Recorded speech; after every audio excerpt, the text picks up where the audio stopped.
Bienvenidos a un nuevo programa acerca de gobernanza y economía, el séptimo programa ya. En esta ocasión tenemos como invitado a José Ramón González, que es un placer tenerle aquí con nosotros.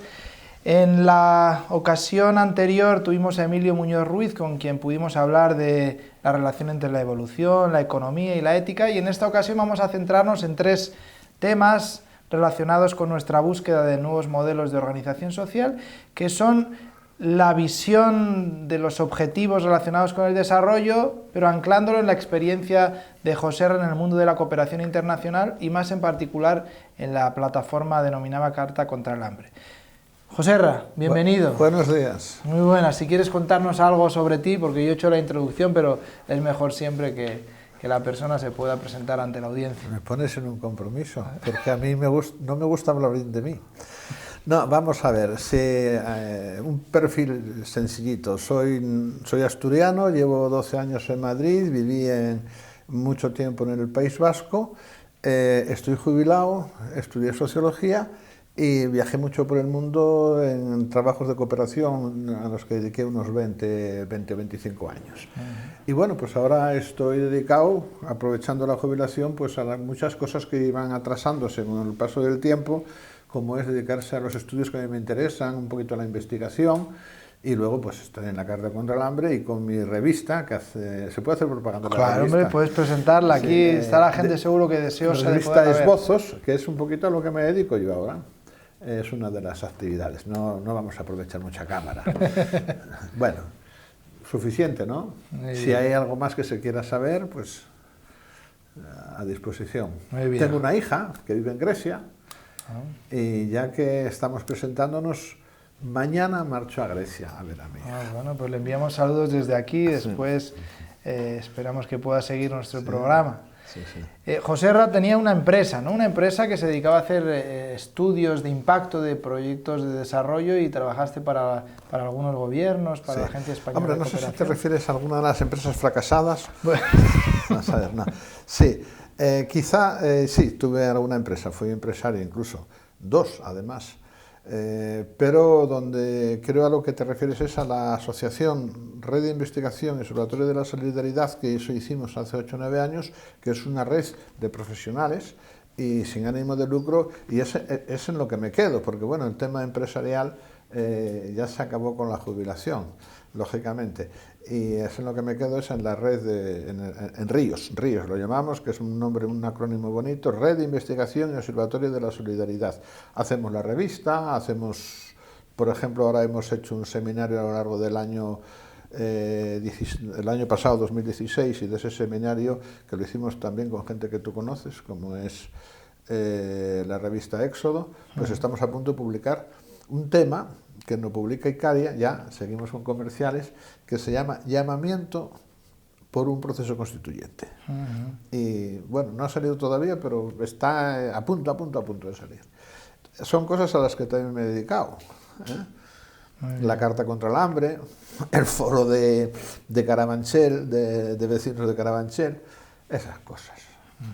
Hemos invitado a Joserra porque conecta perfectamente con el propósito de esta línea de reflexión que hemos abierto con el programa en colaboración en La Solana, el espacio de coworking La Solana, la Oficina de Asuntos Públicos de la Comunidad Bahá'í de España y CDU Rey Juan Carlos, ¿no? La universidad que ha podido iniciar este sendero de reflexión acerca de nuevos modelos de gobernanza, sobre todo aplicados a la gestión económica, tanto dentro del ámbito de la empresa, como la ética y la empresa pueden conectarse, como también dentro de un contexto más amplio que es el del mercado, la regulación, las políticas económicas nacionales e internacionales. Por eso es que le hemos invitado. Entonces, si les parece, vamos a continuar un poquito metiéndonos en el ámbito del desarrollo social y económico, que es quizá el marco más amplio que después dirigirá nuestra conversación. Entonces, ¿cómo es tu visión de esta área tan grande que inicia después de la Segunda Guerra Mundial con la reconstrucción de Europa y que ha venido a denominarse el desarrollo social y económico? ¿Cuáles serían los desafíos más apremiantes, las perspectivas de futuro? Aquí, por lo que veo, no hacéis preguntas fáciles, ¿eh? Bueno, vamos a ver. Si quieres, hablamos un poquito del concepto de gobernanza. Claro. Una idea que a mí me ha preocupado desde siempre. Bueno, desde siempre, desde hace algún tiempo. Vamos a ver. Yo he captado la idea, el concepto de gobernanza como un concepto de doble filo, o si quieres hasta como un falso amigo, un concepto traidor. Es decir, nosotros hablamos de gobernanza y lo entendemos, digamos, como un elemento positivo de equilibrio, justicia social, etcétera. Pero cuando indagas un poco más, digamos, en los que inventaron el concepto de gobernanza, el concepto de gobernanza yo creo que viene a sustituir al concepto de democracia. Es un poco fuerte decirlo así de entrada, ¿no? Gobernanza versus democracia. En cierto modo sí, porque surge como si fuera el máximo esplendor de la idea de democracia, y ya estamos ya en la gobernanza, cuando la gobernanza, técnicamente, que es un problema de lenguaje, es entre lo que nosotros pensamos que significan las palabras y lo que significan las palabras para el que las inventa, y a través del lenguaje nos intenta conducir. Gobernanza es una cosa muy sencilla, es el entendimiento del sector público con el sector privado. Perfecto. Pero resulta que el sector privado no somos todos, porque hay la gobernanza con el sector privado, y al final el sector privado es los grandes consorcios. Entonces la gobernanza, y ahí por ejemplo tiene ideas muy claras nuestro eximio expresidente Felipe González, la gobernanza es el entendimiento de las instituciones con las grandes empresas que tienen que poner, digamos, las capacidades para dirigir el desarrollo. Ahora bien, hasta ahí, bueno, todavía podría haber un equilibrio, pero luego la gobernanza es la supeditación del sector público al gran sector privado. Y luego queda un resquicio que también llamaríamos gobernanza, que tiene muy poca importancia, es cuando el sector privado somos nosotros. Es decir, las organizaciones no lucrativas o los movimientos sociales, etc. Entonces ahí queda como un resquicio la gobernanza, pero en principio el modelo de gobernanza es un modelo salido del consenso de Washington, en mi opinión, yo estoy hablando de mi opinión siempre, del consenso de Washington, donde lo que se intenta, lo mismo que ha pasado, luego hablaremos de esto con la idea de la ayuda al desarrollo, donde se intenta es suplantar la difícil gobernabilidad de las sociedades a través de los poderes democráticos y suplantarlo por un acuerdo más tecnocrático entre las élites. Entonces, el llamamiento a la gobernanza es siempre un llamamiento al retraimiento de la participación democrática. Cuando dicen, no, es que esto no es viable, esto no funciona, esto no... entonces nos juntamos con el Banco de Santander y con el IBEX 35 y dicen, hombre, la gobernanza es que nos tenemos que jubilar a los 70 años. ¿Por qué? Porque si no, no hay equilibrio. ¿Quiénes están decidiendo eso? Lo están decidiendo los grandes sectores económicos. Conclusión, yo hace 5 años, o así, o 6, iba a dar una conferencia a un público oficial, porque estaba yo en Canarias, bueno, ¿qué más da donde estuviera? Y tenía una ponencia escrita donde decía, y esto era en el año 2006, 2005, antes de que empezara la crisis, en la ponencia escrita decía, porque en estos momentos el capitalismo se ha vuelto incompatible con la democracia. Y mi colega, Carlos Gómez Gil, me dice, eso bórralo de la conferencia, bórralo porque no lo van a asimilar. Pero efectivamente, uno de los problemas actuales es que el sistema socioeconómico ya no es compatible con la democracia, pero es que ahora ya lo dice muchísima gente, esa incompatibilidad de democracia con el sistema económico. Bueno, yo creo que no nos extendemos más en esto. No, nosotros, la manera que en el programa y el desarrollo como entendemos el concepto, tiene que ver más con la idea que surge, por ejemplo, con el Instituto de Gobernanza Democrática de San Sebastián. Hay el grupo de investigadores sobre este tema que es, por un lado, ver la crisis que está sufriendo la sociedad actual, esas transformaciones grandes que se han dado, sobre todo la crisis política y su incapacidad de responder ante esa nueva realidad social. Claro. Y la otra pata de la gobernanza vendría a ser un nuevo modo de gestionar la sociedad en el que, sobre todo, el sector público se convierte en configuración de espacios de colaboración para que los actores principales puedan tomar parte en la toma de decisiones. Ya, si estamos debatiendo un poquito, es exactamente lo contrario de cómo yo veo que ven la gobernanza otros. Por lo tanto, digamos que hay podemos llegar a la conclusión rapidísima que en la idea de gobernanza estamos otra vez confrontando dos visiones de la economía y de la vida. Uno es la gobernanza de los que han manejado siempre el poder económico y político, sería la que yo planteé, y la gobernanza de los que aspiran a dar una vuelta a la situación socioeconómica, cultural y ética sería... Entonces ahí, bueno, pues entonces ¿qué resulta? Que a lo mejor, bueno, pues a lo mejor gobernanza no nos sirve mucho, porque si uno lo ve de esta forma, y es verdad, y otros lo ven de la forma antagónica, y es verdad también, pues a lo mejor habría que empezar a decir la gobernanza de quién y para qué, ¿no? Pero bueno, vale, es como sociedad civil, son otros conceptos que son a veces objeto de debate. son Entonces, ¿cuál es tu perspectiva sobre los desafíos relacionados con el desarrollo social y económico, la erradicación de la pobreza, también todo el tema de los objetivos del milenio? Más allá de la iniciativa específica de los objetivos del milenio, más bien toda esta empresa que surge después de la Segunda Guerra Mundial para poder conducir a la humanidad hacia un nuevo estado en el que la pobreza se convirtiera en un asunto del pasado. Sí. Bueno, vamos a ver, yo tenía alguna cosa ahí apuntada, pero no quisiera que esto fuera una conferencia, sino vamos diciendo cosas y las vamos resolviendo. Claro, vamos a ver, yo creo que para ver un poquito este tema que tú planteas, hay que detenerse un poquito en el desarrollo histórico de lo que es la ayuda al desarrollo, ¿no? Y yo plantearía en un primer momento que había la ayuda al desarrollo o la cooperación, bueno, no, vamos a llamar ayuda al desarrollo, que es más exacto, y había la ayuda oficial al desarrollo. Estamos hablando de los años 70, finales 80. En ese momento, los estados, que eran los que llevaban adelante, y las Naciones Unidas, la ayuda oficial al desarrollo, tenían su agenda. Y las ONGs tenían su agenda. Las ONGs no hacían ayuda oficial al desarrollo, hacían ayuda al desarrollo. Pero llega un momento muy interesante, allá por mediados de los 80, donde el Banco Mundial teoriza la lucha contra la pobreza.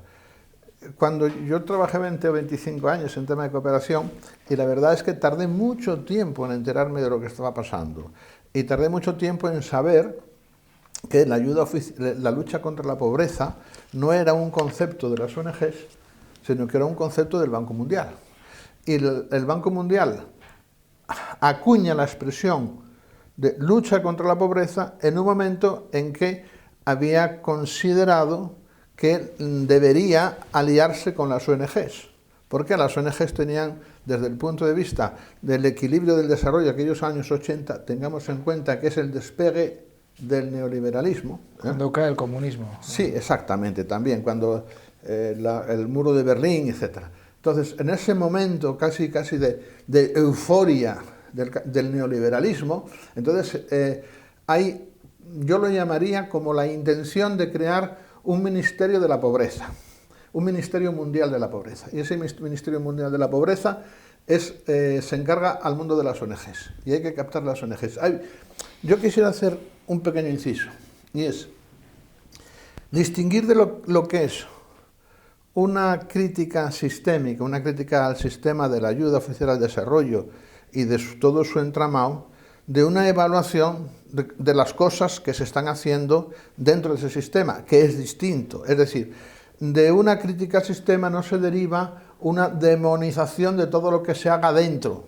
Porque yo lo que sostengo es, el trabajo de las ONGs lo evaluamos proyecto por proyecto. La crítica al modelo la hacemos sistémica. Entonces, esto no significa, lo que sí significa es que las ONGs tienen un debate y un problema dentro que resolver, pero no significa que la crítica sistémica al mundo de la ayuda al desarrollo sea una crítica universal para todo el que está ahí. Nosotros hemos estado ahí con ONGs, sin ONGs, etc. En esos momentos, cuando el Banco Mundial considera necesario la confluencia con las ONGs o captar a las ONGs, lidera un lenguaje, lidera la lucha contra la pobreza. Y luego, años más tarde, te estoy hablando del año 82, 83, cuando surge el concepto en el Banco Mundial, lucha contra la pobreza, años más tarde nosotros empezamos a creer que eso era un lenguaje inventado por nosotros, por el mundo de las ONGs. Pues no era así. ¿Por qué la lucha contra la pobreza la implanta el Banco Mundial como una estrategia allá por los años 80? Porque con el desarrollo del neoliberalismo a tope, que es el que crea empobrecimiento de los pueblos, el que crea flujos de migraciones del campo a la ciudad fuertísimas por la falta de capacidad productiva o la capacidad de supervivencia de los campesinos, los que acaban con la política aquella de sustitución de importaciones, que era una política que se basaba en que los países, los estados, eran unas políticas de ayuda a los estados, crearan sus propias estructuras productivas, con lo cual había que tener industria, había que tener empleo. Entonces, cuando se rompe todo aquello y dicen, no, la sustitución de importaciones es un error, porque lo que importa es que la gente pueda comprar lo que puedan producir los más eficientes. Entonces, todo ese desbarajuste, no es desbarajuste, porque en el fondo era un ajuste, todo ese ajuste negativo para la población que crea el neoliberalismo en su fase de máxima expansión, bueno, cuando empieza su expansión, pues entonces crea jirones muy grandes en países, pero sobre todo más que en países, en estratos sociales. Uno de los más, digamos, damnificados, pues fue el campesinado, ¿no? Y entonces ahí surge la posibilidad de crear lo que yo llamo, o llamaría, un Ministerio Mundial de la Pobreza. Y ahí surge toda la idea de los proyectos de ayuda contra la pobreza y tal. Que no todo, o sea, muchos trabajos que se han hecho realmente beneficios a la población. Pero no estamos hablando de esos proyectos concretos. Lo que sí estamos hablando es que desconocíamos, o yo, por ejemplo, que trabajaba en eso, tardé mucho tiempo en conocer, que todo ese modelo de la ayuda era un modelo que había que vertebrar con la globalización y que no era distinto el sistema de explotación y dominación con el sistema de curar las heridas. Es decir, hacíamos las heridas, pero también había que curarlas un poquito, para que no se gangrenara la sociedad. Me gustaría que me preguntaras, si me interrumpieras, porque si no yo me lanzo, pero por ejemplo, a mí me gustaba hablar de Bolivia. Bolivia fue un país muy apoyado por la ayuda internacional. Y Bolivia fue un país donde los microcréditos tuvieron un éxito exagerado. Sin embargo, en Bolivia los cambios se notan cuando un movimiento social indígena campesino y también un poquito urbano y con un líder como Evo Morales toman no el poder, toman el gobierno y con el gobierno empiezan a tener un poco de poder, porque el poder no lo tomaron de golpe y porrazo, empiezan a tomar un poco de poder y ahí se empiezan a ver cambios cualitativos en la mejora de las condiciones de vida de la gente. Y es un poquito la confusión nuestra, la mía en particular, pero yo creo que fue una confusión muy generalizada. Para mí, la ayuda al desarrollo fue el gran engaño con el que el sistema de la ayuda al desarrollo fue el gran engaño con el que acabó el siglo XX. ¿Y cómo lo plantearía? Entonces, ¿cuál sería la perspectiva? Porque lo que planteas es que desde la política económica, desde los cambios ideológicos, se pueda dar respuesta sistémica. Pero una de las cosas también que parece haber adolecido la mayor parte de emprendimientos, incluso en países como Bolivia, con independencia del signo político. Un problema ha sido la confrontación, que siempre ha estado en el corazón de todos estos enfoques de cambio social. Pero ha habido otro problema con los proyectos específicos que pretendían mejorar las condiciones de vida de una población que nunca logran conectar realmente con la gente, ¿no? Nosotros decimos que es porque no se tiene en cuenta también el nivel de la cultura, los principios, las creencias, y que no ve realmente a la gente como protagonista de su proceso de desarrollo, ¿no? Eso es básico.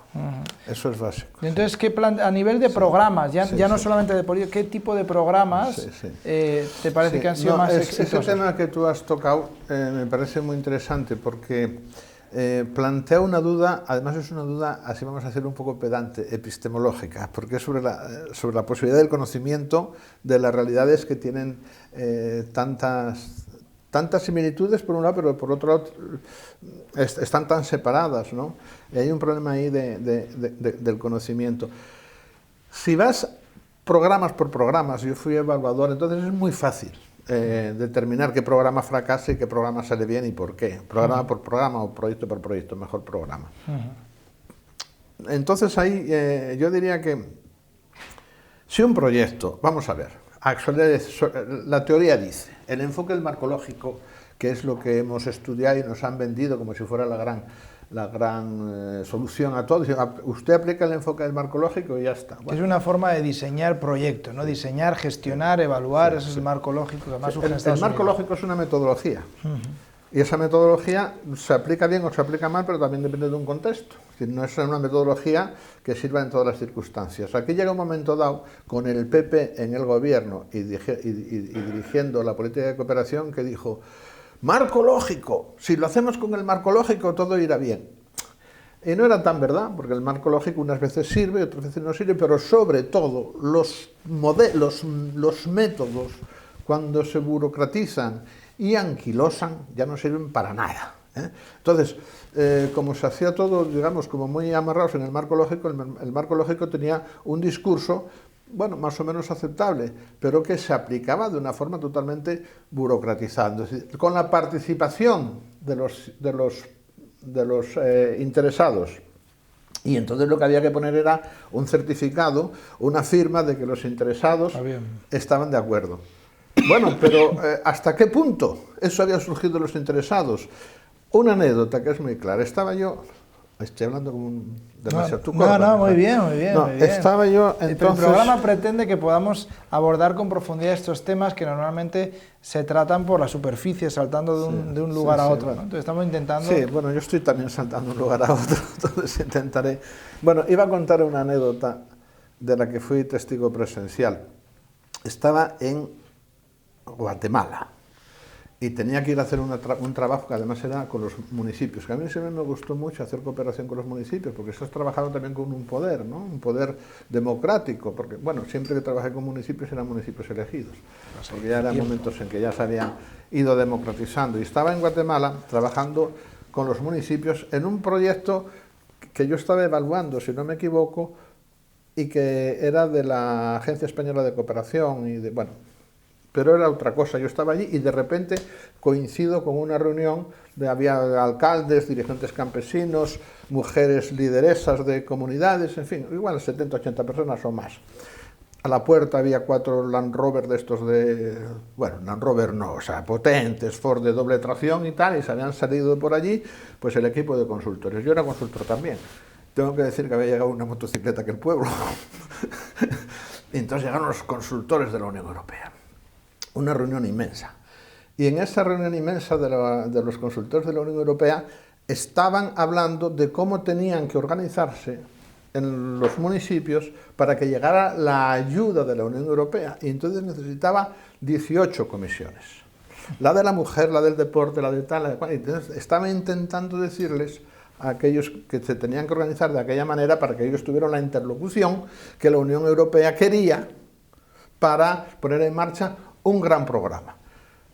Levanta la mano un líder campesino y dice: vamos a ver, nosotros aquí ya tenemos todas las comisiones esas que dicen ustedes con otra organización, porque cada municipio tiene sus comisiones y tal. Ahora bien, nosotros hacemos las comisiones que ustedes consideren oportunas, porque no nos cuesta nada hacer las comisiones que ustedes nos piden, pero vamos a hacerle una pregunta. ¿Cuánto dinero tienen ustedes? Y nos lo van a decir, porque si no, ¿para qué vamos a hacer esas comisiones? Entonces, la Unión Europea, a través de aquella consultora, estaba intentando generar un proceso de participación hecho sobre una mesa, posiblemente en Bruselas o en Guatemala ciudad, de cómo tenía que ser la participación. Y iba a hablar a unos señores que tenían sus ayuntamientos elegidos, que tenían su modelo de participación ya creado, como si fuera una tabla rasa, como si no existiera nada, como si la inventáramos nosotros. Entonces vamos a sociedades, que es también lo que les pasó a los conquistadores españoles. Entonces, pues, el debate entre las casas, sí. Vamos a sociedades que están estructuradas y que tienen sus relaciones de poder y de equilibrio y conflicto social, y o bien consideramos que son el indio bueno, o bien consideramos que lo tienen que aprender todos nosotros. Y no, si ya está hecho. Y nos cuesta mucho adaptarnos a ese otro saber. Ese es uno de los problemas básicos. Ya lo decía Boaventura Santos. Sí. Uno de los problemas básicos es adaptarnos a otros saberes que desconocemos. Fundae, que es una organización con la que la comunidad bahá'í colabora, en Colombia precisamente tiene toda esta filosofía, que ellos han sido bastante exitosos de cara a promover el desarrollo autóctono de la gente a través de programas educativos, que hacen interactuar el saber autóctono, las tradiciones tanto culturales, espirituales, como económicas, sociales, políticas, con el conocimiento científico, ¿no? Y dentro de esa confluencia han logrado crear programas como el sistema de aprendizaje tutorial, un sistema también de programas de apoyo a líderes comunitarios, etcétera, bastante exitoso que se está replicando en algunas zonas, ¿no?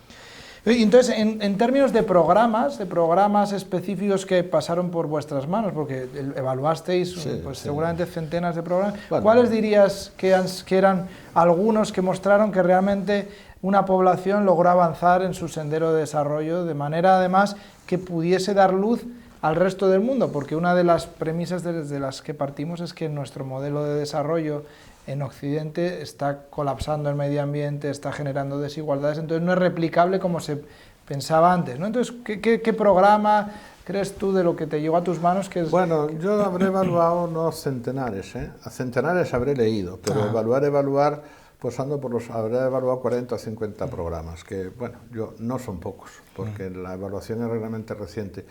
Y a mí me cuesta mucho trabajo contestar esa pregunta. Sí te podría decir qué programas he visto un compromiso social y una justicia social, y qué programas yo creo que estaban siendo buenos, si no para desarrollar, porque eso era muy difícil, al menos para frenar.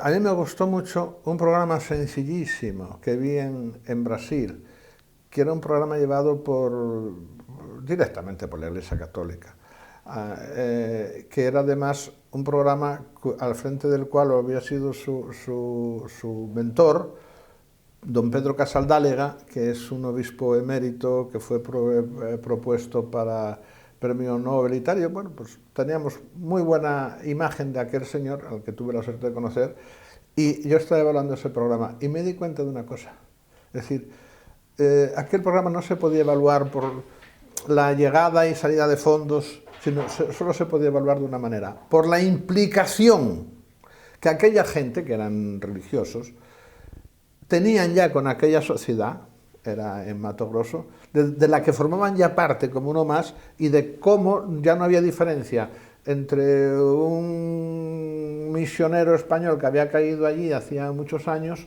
con un indígena nativo que a lo mejor era líder de una comunidad, porque estaban completamente implicados. Era una sola comunidad, no había el ellos y nosotros tan característico del mundo del desarrollo. Entonces yo decía, bueno, ¿y aquí cómo vamos a medir nosotros la llegada de... O sea, quién conduce el carro, si no sé qué, los gastos? Si aquí es una sociedad que está funcionando y el dinero que nosotros les hemos dado viene a ayudar algo, como si fuera el dinero de un ayuntamiento, que está para que fluyan las cosas y se relacionen las cosas. Ese programa sí me gustó. Luego también vi otro programa muy interesante en Panamá, con indios de la etnia Nabé Buglé, que, bueno, era un programa con muchas partes, pero me refiero a la que más me pareció interesante, porque era un programa donde los promotores de salud, los promotores sociales que tenían una misión concreta dentro del programa, financiada y pagada, iban mucho más allá de lo que era el programa. Y ellos eran algo así como, si fueran un ayuntamiento, eran como concejales.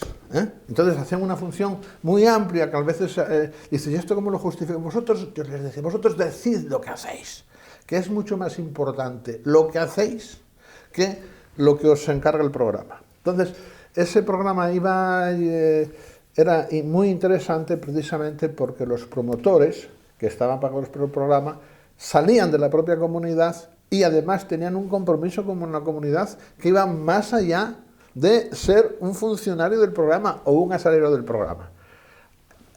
Habían sido promotores sociales y están implicados con su comunidad antes de ser asalariados del programa, y seguirían siendo trabajadores sociales o promotores sociales cuando dejaran de cobrar del programa. Y ahí lo que vimos un poquito fue la disparidad entre la organización, la burocracia del programa, de lo que el programa te mandaba hacer, y la riqueza de la gente que... Yo he visto muchas cosas interesantes, la verdad, muchas cosas interesantes, pero para decir que con eso hemos visto un modelo para el desarrollo de una comunidad? No. Yo esto nunca lo he visto.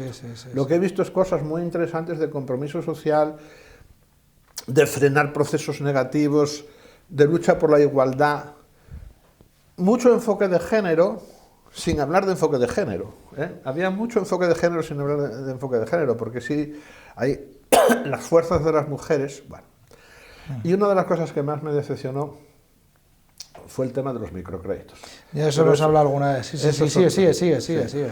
Bueno, yo creo que lo dejamos aquí. Pregunta algo, algo, hombre. Iba a mencionar que dentro de la Comunidad Baja, y como hemos hablado alguna vez, ha surgido un marco conceptual también que guía los emprendimientos del desarrollo, pero todavía no se puede hablar tampoco de programas que han logrado generar un nuevo modelo alternativo de desarrollo social y económico. Lo que hay es alguna serie de principios, de enfoques metodológicos que se están siguiendo, que pueden ser replicables, pero queda mucho, ¿no? Entonces, algunos son, por ejemplo, la idea de siempre emprender programas educativos dentro de una comunidad para que la gente se apropie de su proceso de desarrollo y pueda diseñar y decidir el tipo de iniciativas que quiere emprender, que se empiece con una línea de acción pequeña y eso vaya incrementando la capacidad progresivamente, que se le preste atención al individuo, a la comunidad y a las instituciones en los procesos de desarrollo.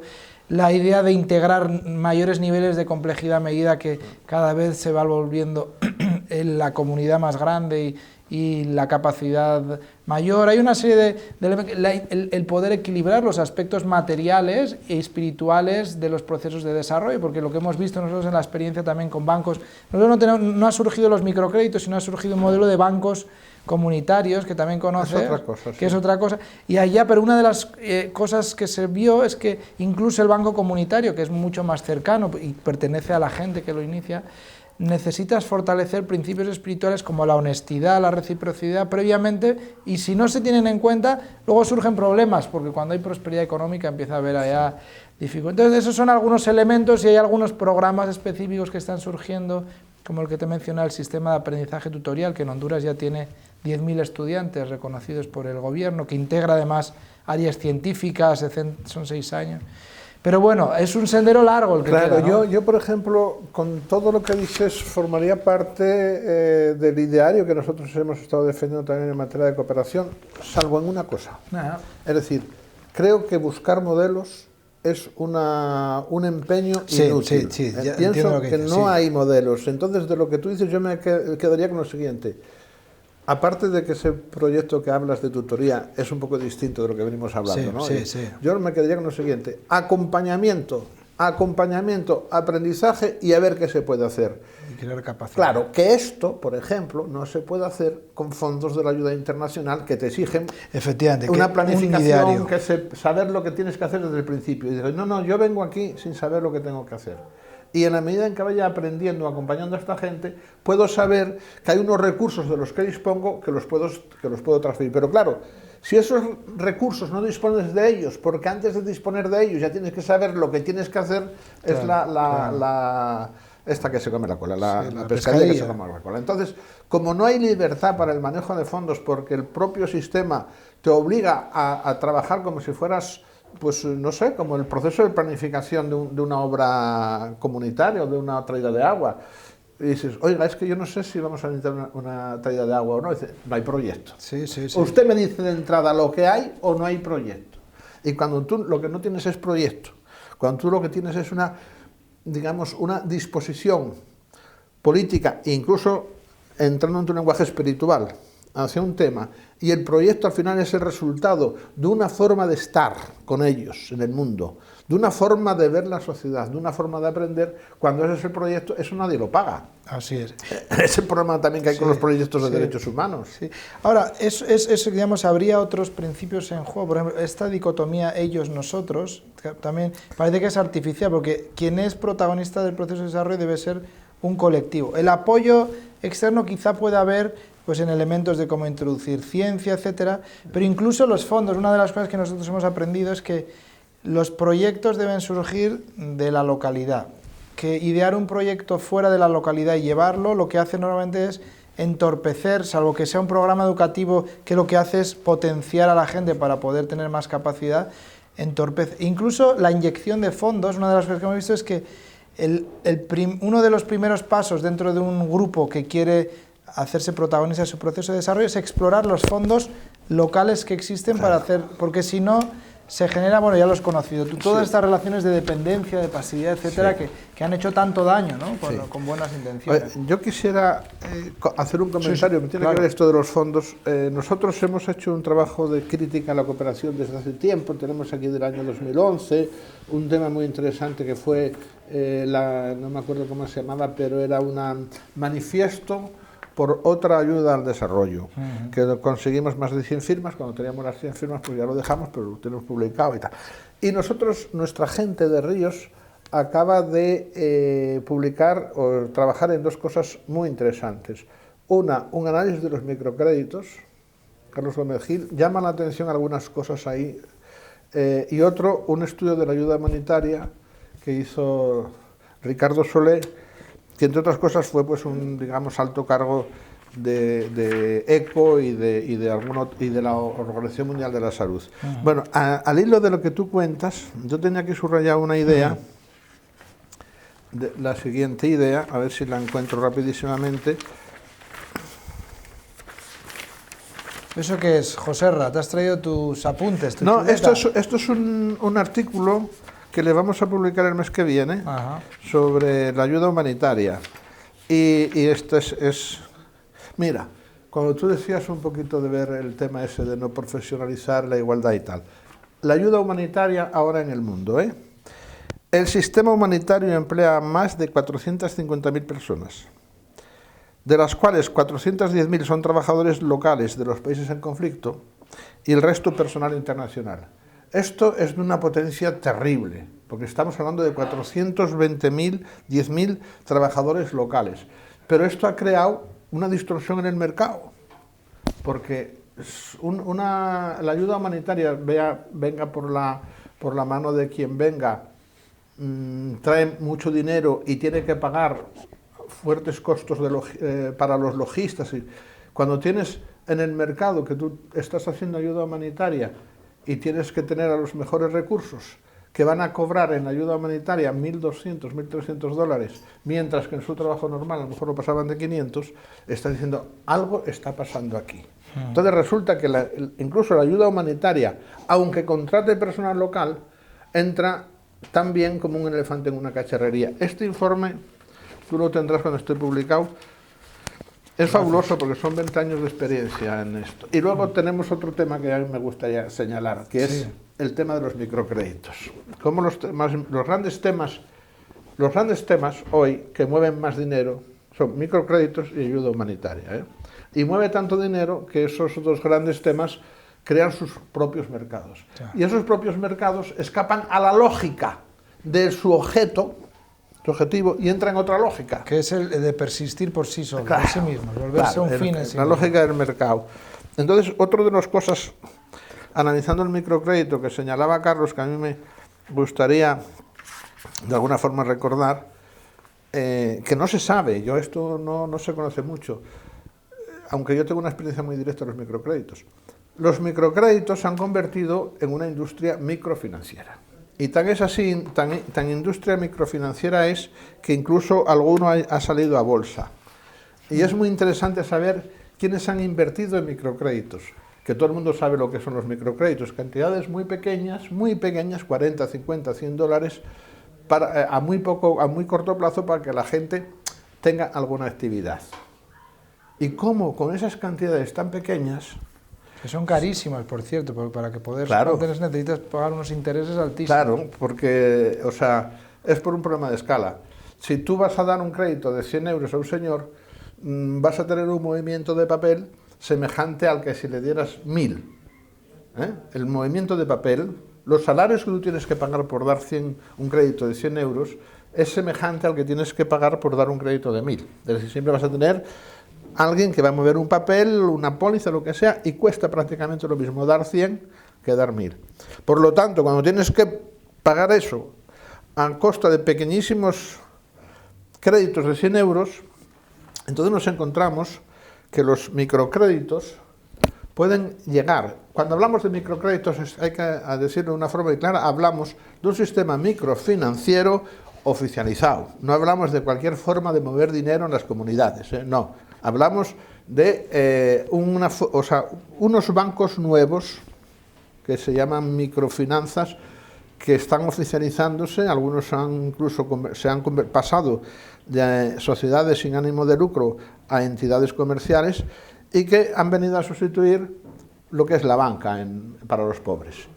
Entonces, cuando aquí hablamos de la financiación del desarrollo, que es otro gran tema, cuando te hablan de que las pymes tienen que acceder a créditos que estén por el 6%, tú no echas las manos a la cabeza.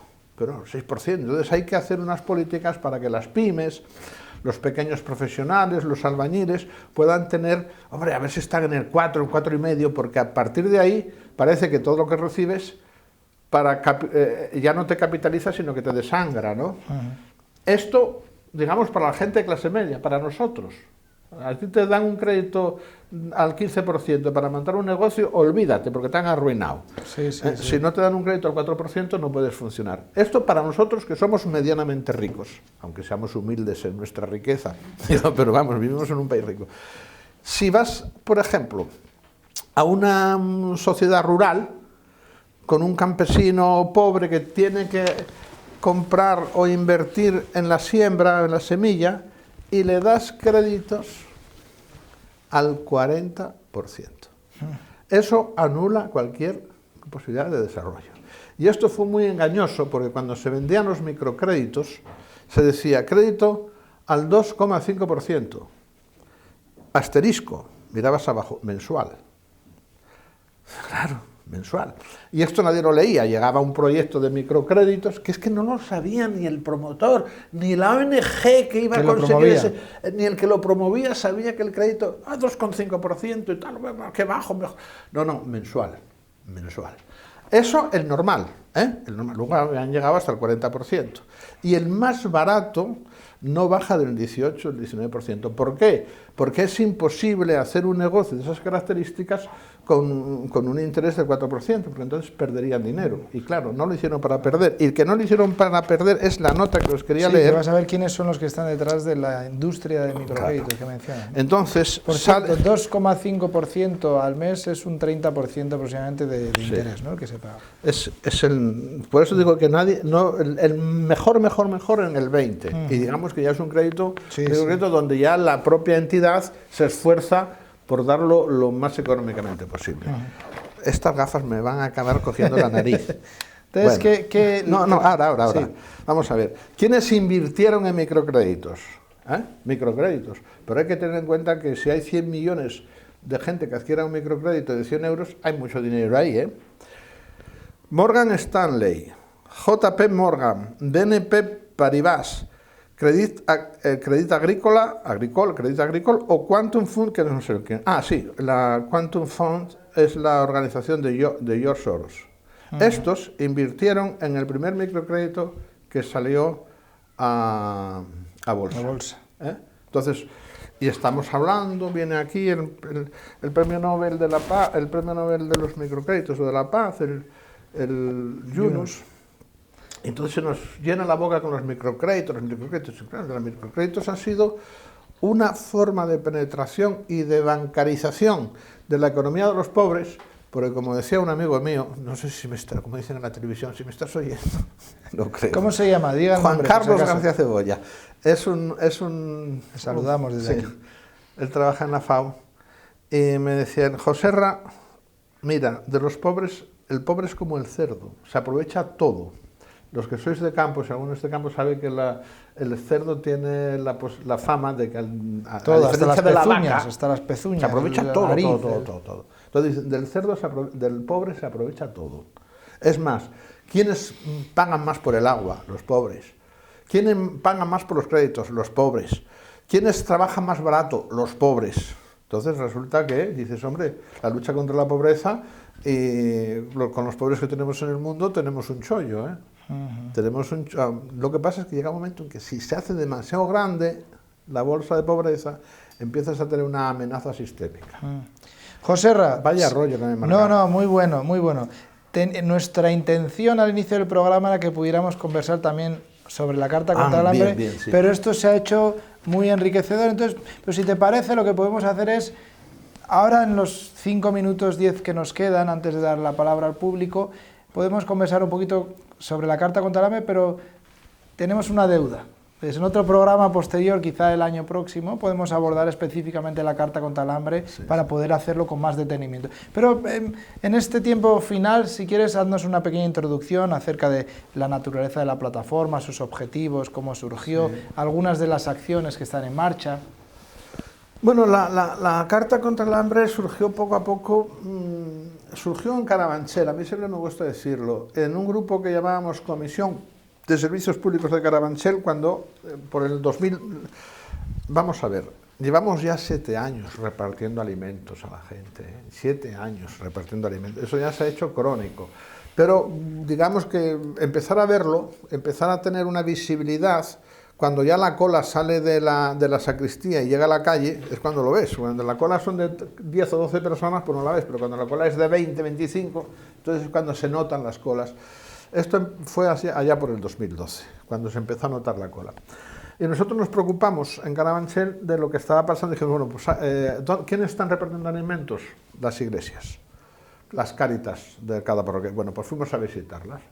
Y nos encontramos, hicimos unos cálculos y tal, un poco al cuenta la vieja, y nos salía que el 4% de la población de nuestro distrito era receptora de alimentos. Eso es una burrada, nos pareció una burrada.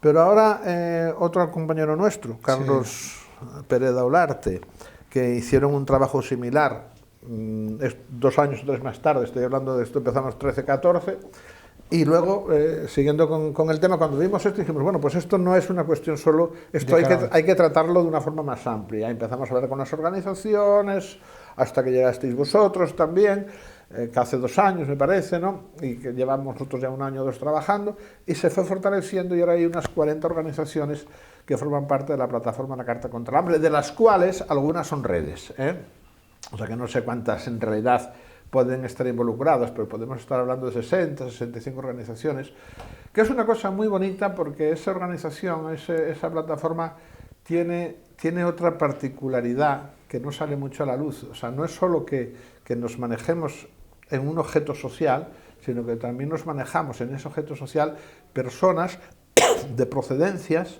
muy diversas, donde hay, digamos, un componente de tipo, no sé si llamarlo confesional, no es una palabra muy adecuada, o religioso, de base religiosa. De base religiosa, y otro componente de base laica, y hay un entendimiento, yo creo que admirable, ¿verdad? Sí, o sea, yo creo que eso es un tema... Se ha avanzado, yo creo que se ha avanzado, valor, pero sí. Yo creo que eso es un valor a tener en cuenta. Es decir, a lo mejor conseguir, de momento estamos un poco ayunos de resultados, pero lo que sí es cierto es que hemos conseguido un grupo que se ha generado, digamos, con muy buenas prácticas, ¿no? Y ese entendimiento yo creo que es importante. Bueno, pues esta carta contra el hambre, como tú sabes muy bien, lo primero que hizo fue discutir y ver cómo se estaba respondiendo al tema de lo que llamamos la emergencia alimentaria, y entonces interiorizamos algo que ya existía, pero que no se usaba o no se sabía, que la alimentación es un derecho, pero no es un derecho, por decirlo así, yo tengo derecho, no, es que es un derecho escrito, no es un derecho nacional, es un derecho internacional.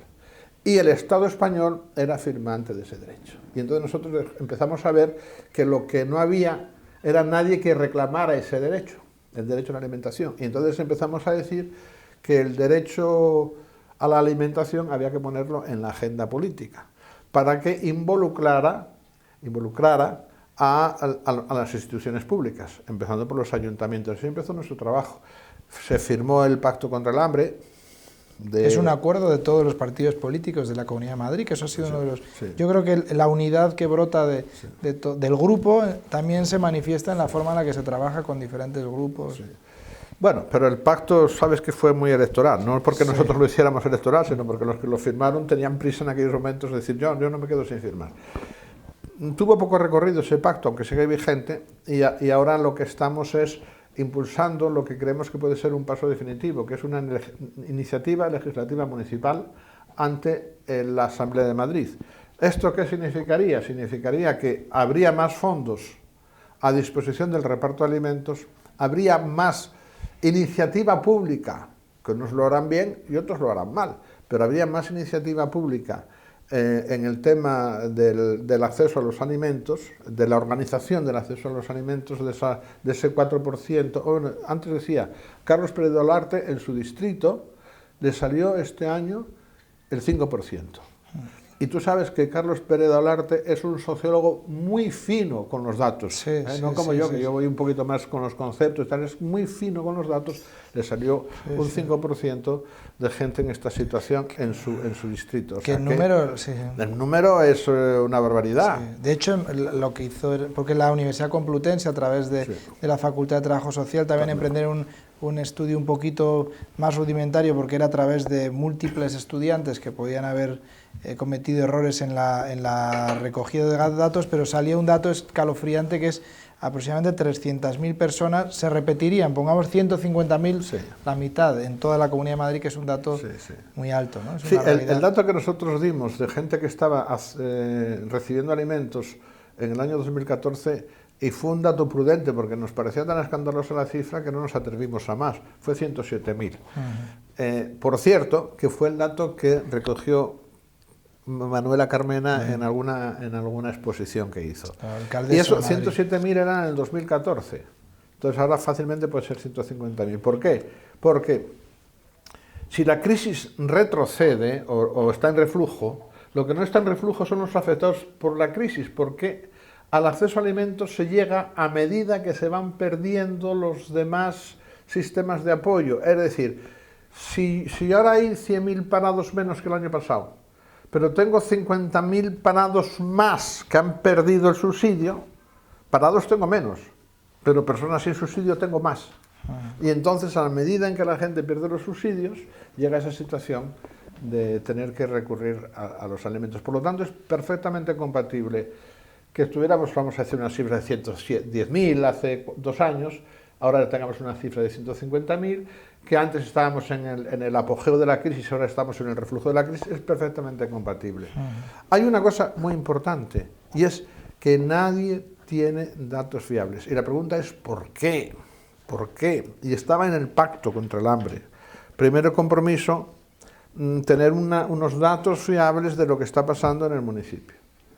Tú sabes muy bien luego cómo eso fue derivando, de que si hacemos un estudio, que si no hacemos un estudio, llevamos año y medio y seguimos sin datos fiables de la gente que accede a los alimentos. Bueno, eso fue un poquito la trayectoria y en lo que estamos ahora, en esa iniciativa legislativa municipal de cara a crear una segunda conferencia que creo que es 1 de junio, ¿no? Así es. Donde se intenta impulsar la iniciativa legislativa municipal y ampliar también la perspectiva o la visión nuestra como plataforma Carta contra el Hambre, no solo al reparto de alimentos, sino ya más en la línea del Pacto de Milán, que tú lo podrías explicar si quieres a los oyentes, más en la línea del problema alimentario, que va más allá del problema alimentario que el problema de alguna gente que no tenga acceso a la alimentación. Sí, tiene mucho que ver con la producción. Porque queremos dejar también a los espectadores con ganas de seguir, pero simplemente menciona que quizá otros 2 de los fuertes de la Carta contra el Hambre sean toda esa metodología de búsqueda de consensos interna que se ha intentado, porque la acción colectiva es compleja, sobre todo cuando hay grupos diversos y una sociedad articulada por el conflicto, pero yo creo que se ha tomado en serio esta plataforma el poder generar espacios propios incluso para consensuar principios, enfoques, y eso le da fuerza a la iniciativa. Yo creo que las diferencias se gestionan muy bien dentro de la Carta, ¿no? Pero sobre todo yo creo que hay una cosa positiva. Ahí no hay nadie, que yo sepa, no hay nadie con manejos de poder. Con un interés oculto. No hay nadie que quiera ser secretario, o nadie que quiera ser presidente.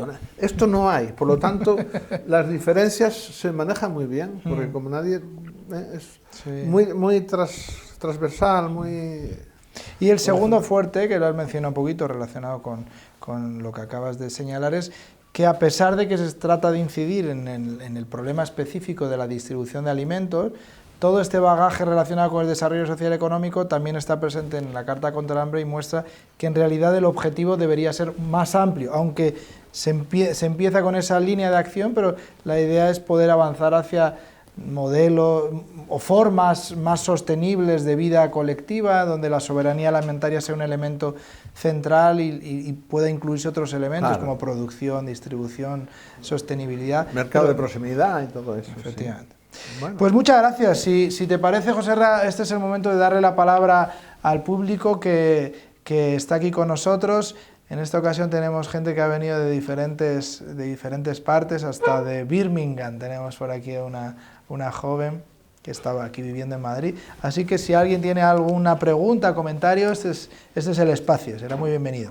Yo estaba pensando cuando nos estaba explicando concretamente sus experiencias que han tenido por todo el mundo, hemos hablado sobre no considerar las estructuras que hay ya en una sociedad, sino intentar imponerlas desde fuera. También hemos hablado de esa división entre nosotros y ellos.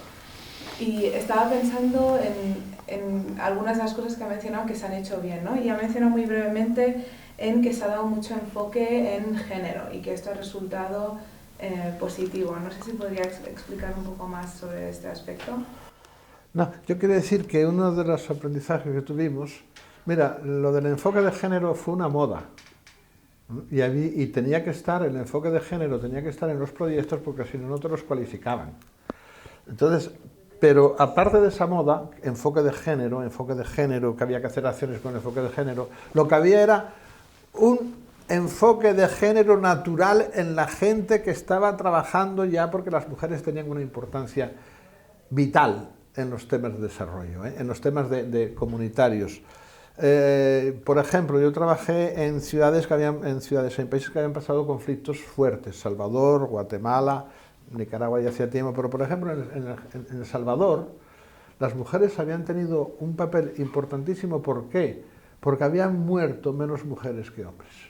Y había entonces muchísimas viudas y tenían sus hijos, y esas mujeres sacaban adelante la vida de las familias con una fuerza y con una energía increíble. Entonces eso es lo que te llama a aprender. También tengo otra anécdota de Guatemala, que estaban haciendo cursos y la ONG, el proyecto correspondiente, el programa correspondiente, pues tenía enfoque de género. Y una mujer una vez no fue a los cursos y le preguntó, y bueno, ¿y cómo fue? Dice, bueno, hoy nos hablaron, le decía una mujer guatemalteca, otra mujer guatemalteca, nos hablaron de eso que llaman enfoque género, es decir, de nosotras. Es decir, de algo que ella estaba todo el día hablando, eran de nosotras. Nosotros hablábamos del enfoque de género, no saben nada de enfoque de género, debemos un cursillo. Mira, en la ayuda al desarrollo se ha gastado mucho dinero por justificar los relatos que hacíamos desde aquí, pero mucho dinero. Y esos relatos que hacíamos desde aquí exigía que hubiera una serie de carteles, que hubiera una serie de cursos, que hubiera una serie de profesionales, y eso ha sido un poco como ha revertido la cooperación. Yo una vez fui cooperante, bueno, cooperante no, déjalo, otra pregunta. No. Muy bien, pues si quieres, José, termina lo que estabas diciendo, termina y con eso sí, vamos cerrando el programa. No, a mí una vez me contrató la Unión Europea para hacer un trabajo en Panamá. Yo iba muy contento porque me habían nombrado jefe de misión, era contentísimo, hasta que me enteré que no había más que yo. Claro, no podía ser subordinado. Yo, cállese, no van a poner que soy jefe y no tengo a nadie. Bueno, pero me dieron sus instrucciones. Y yo iba a hacer un trabajo de lo que era entonces mi especialidad, lo que más me gustaba, me sigue gustando, que es el trabajo con los municipios. Y me dijeron 3 condiciones. Me dijeron, vamos a ver, el proyecto, lo que tú saques, no puede ser pequeño, pero nosotros no vamos a entrar en cosas pequeñas. O sea, que calcula sobre el 1.000.000 de euros. Yo tenía que ir un mes a Panamá con el encargo de sacar trabajos por 1.000.000 de euros. Punto segundo, no puede haber inversión en infraestructura. Todo tiene que ser formación, capacitación, relación, tal, con los ayuntamientos. Y punto tercero, la mayoría de ese 1.000.000 de euros lo tienes que organizar de tal manera que salgan concursos, que salga a concurso para que liciten nuestras consultoras europeas. Esto es Unión Europea. Dicho en Bruselas, me lo dijeron a mí y no sería una excepción. Porque yo tenía que ir a Panamá, se iban a gastar 1 millón, que ya lo habían decidido, porque si no, no les merecía. Te pagaba muy bien, muy bien. O sea, yo no tenía nadie, porque era yo solo, pero era jefe de misión y tenía derecho a alquilar un coche y alquilar un chofer. Y ahí andaba con chofer. Claro. Te pagaba muy bien, pero es verdad que ellos planificaban de que no iban a perder el tiempo en cosas pequeñas, por lo tanto, tráenos 1 millón, vete a pescar 1 millón, ojo, pero que no se vayan a quedar con él. Entonces, que venga para acá en forma de concursos lo más posible. Bueno, tuvimos bastante conflicto y tal y cual, y yo salí de ahí con, bueno, cobré y hice mi trabajo y no sé qué pasó con él. Porque eso es otra cosa que nos pasa cuando haces consultoría, que es distinto de cuando estás trabajando en una ONG. Cuando estás trabajando en una ONG, puedes ser más o menos responsable, pero de alguna forma tienes la apropiación de ese trabajo y lo puedes ir capitalizando intelectualmente. Cuando trabajas como consultor, llegan, te pagan, es verdad que ves muchas cosas, pero en lo que aquello que te interesaría quedar pegado, porque, o sea, yo me entregaba mucho a los trabajos y me entrego y me apasionan, y si no me gusta me voy, y si me gusta y me quedo. Claro, entregas el informe, te pagan ¿y qué pasó? Ya no sabes más. Pues muchas gracias, Joserra, por tu tiempo, tu generosidad. Y a vosotros por este espacio tan maravilloso. Esperamos seguir conversando contigo en el futuro. Y para nuestros espectadores mencionarles que en las próximas series seguramente introduzcamos una perspectiva diferente, que es cómo los medios de comunicación están planteando los temas relacionados con la gobernanza y la economía. Seguramente tengamos un par de periodistas especializados en la materia, y un poquillo más adelante también vamos a intentar ver cuáles son los análisis que se hacen desde las perspectivas de inteligencia y seguridad, pero para el ámbito económico. Así que sin más preámbulo, sin más dilación, agradecemos su presencia y esperamos que nos sigan en amaranta.tv. Muchas gracias.